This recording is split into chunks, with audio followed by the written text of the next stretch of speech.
Bonjour et bienvenue à tous, bienvenue au sein de ce nouveau numéro de Maguélec. Aujourd'hui, pour m'accompagner, Damien Fournier est avec moi. Damien Fournier, vous travaillez pour Buderus, vous êtes directeur marketing et commercial. Bonjour.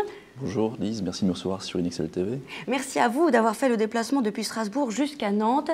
Je me trouve à Nantes aujourd'hui car le salon de l'événement électrique s'y tient. Et oui, le salon de l'événement électrique ne se fait pas une seule fois par an. On y avait fait connaissance à Lille, mais il y en a jusqu'à 5 par an. Aujourd'hui, ce salon, c'est l'occasion de faire un focus sur une problématique d'actualité.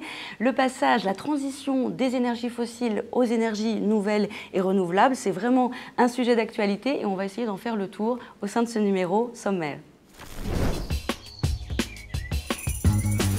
Au sommaire de ce second numéro de Maguélec, Émilie nous emmènera dans une agence Rexel à la rencontre de Denis Roy, chargé de développement ENR. Nous y découvrirons les produits et services proposés en matière d'énergie renouvelable. Nous irons ensuite sur la côte atlantique visiter une maison où a été installé un double système de géoventilation. Philippe Mousset, installateur à la Baule, nous expliquera comment on peut réaliser des économies d'énergie en couplant un puits canadien à une VMC double flux. Comment passer des énergies fossiles aux énergies renouvelables, c'est peut-être plus facile à dire qu'à faire. Pas forcément parce qu'il existe des agences pilotes ENR que nous allons découvrir ensemble avec Émilie qui va nous présenter ces endroits où on accompagne et forme les professionnels de l'électricité à ces nouvelles technologies. Je vous ai donné rendez-vous aujourd'hui dans une agence Rexel. Je vous propose d'aller à la rencontre d'un chargé de développement. Il nous expliquera son métier. Nous irons également à la découverte des produits et services proposés. Suivez-moi. Nous nous trouvons au point linéaire énergie renouvelable. À mes côtés, Denis Roy, chargé de développement ENR. Bonjour Denis. Bonjour. Quelle est votre mission? Mon rôle, ma fonction est d'aider donc quotidiennement nos clients sur tout projet en énergie renouvelable. Ça consiste en quoi? Ça consiste à tout d'abord peut-être se déplacer sur le chantier pour regarder le bâti, son isolation actuelle, les émetteurs existants et derrière définir la meilleure des solutions pour le client final. En ce qui concerne les énergies renouvelables, vous pensez qu'il y a une demande plus forte depuis quelque temps? Oui, tout à fait. Je dirais à cela deux causes. La première, une prise en compte beaucoup plus importante de tout ce qui est problèmes environnementaux. Et la deuxième, c'est l'énergie fossile, les énergies fossiles qui ont fortement augmenté. J'imagine, Denis, que d'autres personnes gravitent autour du chargé de développement et s'occupent elles aussi du client. Oui, bien sûr. C'est donc d'abord le technico-sédentaire en agence qui va récupérer tous les éléments de l'étude, va faire une étude thermique et déterminer la bonne pompe à chaleur. Derrière, un chiffrage et un devis pour le client installateur. Et ici, au point conseil, qui peut-on trouver? Alors ici, au point conseil, nous trouvons un vendeur conseil qui va donc accueillir le client et le servir sur tout le matériel dont il aurait besoin. En plus de l'offre de services, ce qui fait la force de vos agences, ce sont les produits que vous proposez, un très large éventail. Cela va du solaire à la ventilation, en passant par le chauffage. Oui, alors ici concrètement un exemple de solution système chauffage, c'est cette pompe à chaleur associée à un plancher chauffant basse température. On se trouve maintenant devant un panneau solaire. Expliquez-nous, Denis, comment cela fonctionne. Alors ce système est un préparateur d'eau chaude sanitaire. Le principe en est très simple. Vous avez donc un capteur qui se trouve sur le toit de la maison, qui va capter les calories et les transférer dans un ballon qui se trouve à l'intérieur de la maison.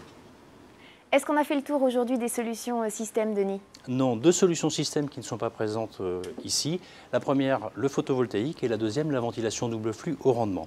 Mais j'aurais été complet lorsque je vous aurais parlé de l'offre complémentaire.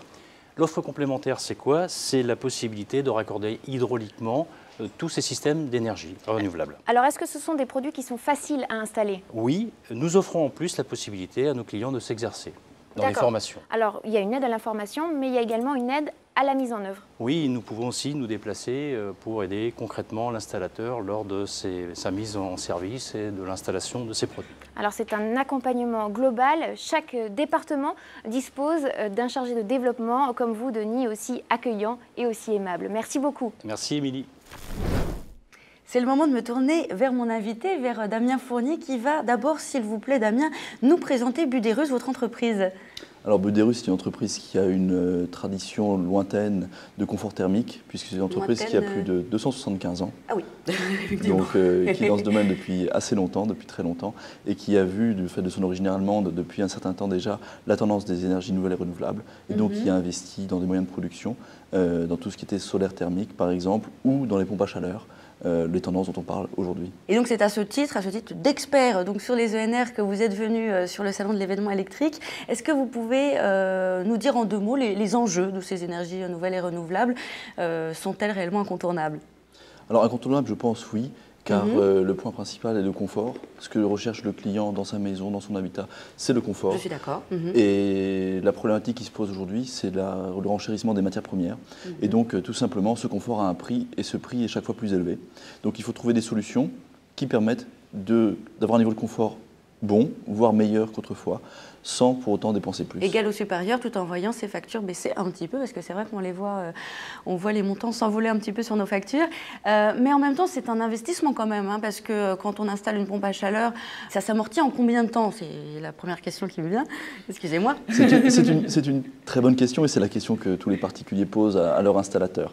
Alors, la réponse, je ne peux pas vous la donner comme ceci, car c'est l'installateur. C'est pas si simple. Et non, c'est l'installateur qui est l'expert et qui, en fonction de la situation donnée de son client, en fonction de l'isolation de la maison, en fonction de l'énergie que le client utilise aujourd'hui, en fonction de toute sa latitude géographique ou des choses comme ça, la réponse sera différente. Il va pouvoir poser un diagnostic, mais grâce à quoi? Est-ce qu'il a des outils pour ça? Alors, bien sûr, nous devons accompagner notre installateur dans cette démarche, et on le fait. Alors, une première chose, c'est de mettre à disposition sur Internet un outil de dimensionnement, donc qui permet, en fonction des configurations de la maison, en fonction de la problématique de chaque client, de faire un diagnostic et une proposition au client. Mais il y a aussi une part très importante, en dehors de ce logiciel de dimensionnement, de formation. Donc nous avons 7 centres de formation sur toute la France qui permettent de former sur nos produits et sur les problématiques de pompe à chaleur tous les installateurs. Troisième point, la simplicité d'installation du produit. C'est pour ça que nous avons choisi des pompes à chaleur monobloc où tous les éléments sont intégrés et il ne reste plus qu'à raccorder à l'installation. Ce serait facile à installer parce que j'en ai vu, c'est quand même un gros équipement. Ça prend combien de temps pour installer une machine pareille? 2-3 semaines, dites-moi. Non, pas tout à fait. Quand vous dites que c'est un gros équipement, en effet, c'est un équipement qui peut être volumineux. Lorsqu'on parle d'un module intérieur, c'est volumineux car il y a un ballon tampon, il y a aussi un ballon d'eau chaude sanitaire à l'intérieur, donc c'est quelque chose de volumineux. Mais c'est difficile du fait de sa taille. En revanche, tous les éléments nécessaires à l'installation sont intégrés dans le module intérieur. Donc on a un module extérieur, un module intérieur, on relie les deux, on relie à l'installation et c'est fait. Voilà, donc c'est-à-dire ce volume qui pour vous peut être impressionnant est en réalité la manière pour nous de faciliter la vie d'installateur en mettant à l'intérieur tous les composants nécessaires. Oui, tout est dedans, d'accord. Oui, je dis gros, mais c'est la taille d'une chaudière.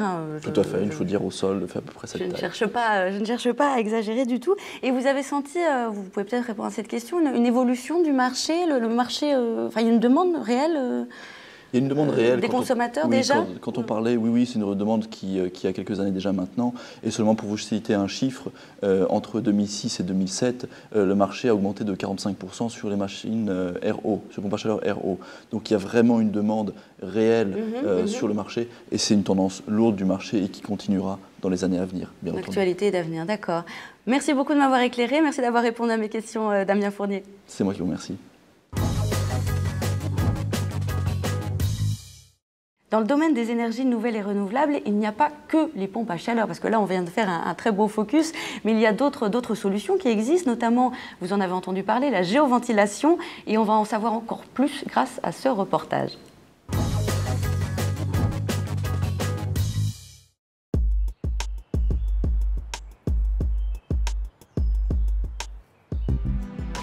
La géoventilation exploite l'inertie thermique du sol. Son principe consiste à faire circuler l'air de ventilation sous terre afin de le réchauffer l'hiver et de le refroidir l'été. Nous nous sommes rendus sur la côte atlantique, près de la Baule, pour visiter une maison où a été installé un double puits canadien. On a profité d'un grand terrain pour installer donc un double puits canadien, étant donné que la surface de la maison est assez importante. Un seul puits ne pouvait pas suffire. Donc on a 2 puits canadiens avec 2 ventilations derrière. Chacun des 2 puits canadiens comprend 50 mètres de tuyaux de 250 mm de diamètre qui sont enterrés à environ 2 mètres de profondeur. Afin de permettre l'évacuation des condensats, une pente de 3% a été respectée lors du terrassement. En arrivant dans la maison, les circuits sont couplés à des VMC double flux. Donc l'air arrive du puits canadien à 2 mètres de profondeur, à ce niveau-là. Ensuite, on a une évacuation de condensat qui se fait dessous. L'air rentre dans cette gaine-là et rentre dans le groupe. Une fois qu'on est dans la ventilation, on va redistribuer l'air en insufflation ou en extraction. La VMC double flux équilibre les débits entre l'air frais provenant du puits canadien et l'air vicié extrait de la maison, tout en optimisant les échanges thermiques.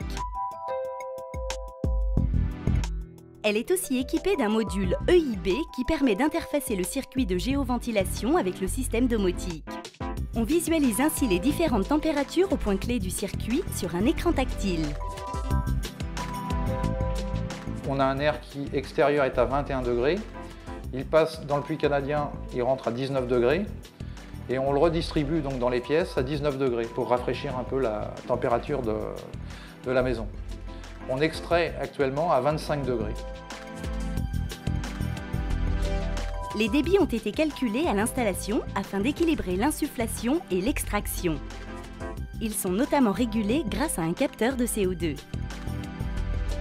Le capteur de CO2 va nous permettre de déterminer la qualité de l'air aussi qu'on a dans la maison et de faire fonctionner la ventilation en fonction de l'analyse qu'on a faite.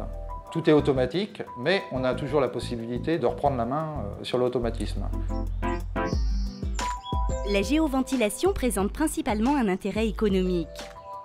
L'utilisation passive de l'énergie géothermique permet en effet de réaliser des économies d'énergie conséquentes.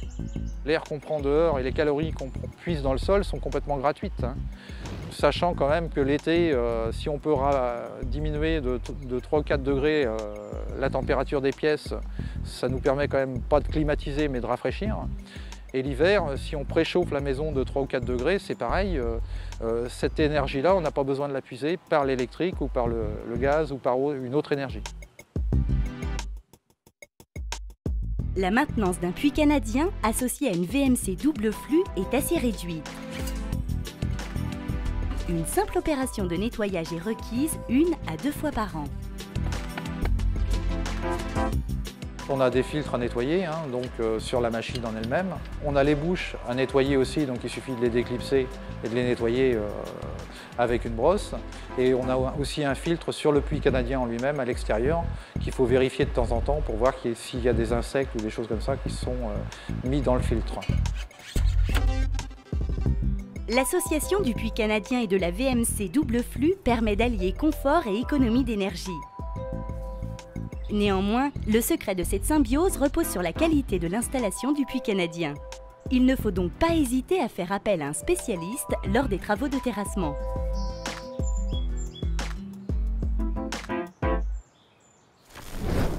Ce Magalec s'achève, c'est donc le moment de vous dire au revoir, de dire au revoir à notre invité. Merci encore une fois d'être venu nous avoir accompagnés. Damien Fournier, c'est le moment de se séparer. Je vous remercie. C'est le moment de retourner peut-être aller se promener sur ce salon d'ailleurs. Ce salon, il y en aura d'autres à l'événement électrique, je vous l'ai dit en début d'émission, il y en a jusqu'à 4 à 5 par an, donc bientôt peut-être un salon près de chez vous. Et c'est à surveiller bien évidemment. Quant aux énergies nouvelles et renouvelables, c'était la première fois au sein de Magalec qu'on en parlait, mais on en reparlera parce que c'est un sujet d'actualité et d'avenir. Je pense que vous ne me contredirez pas là-dessus. Non, je suis convaincu, vous avez raison. Donc on se retrouvera peut-être pour en parler une prochaine fois. Avec plaisir. Merci de nous avoir suivis, à bientôt, au revoir.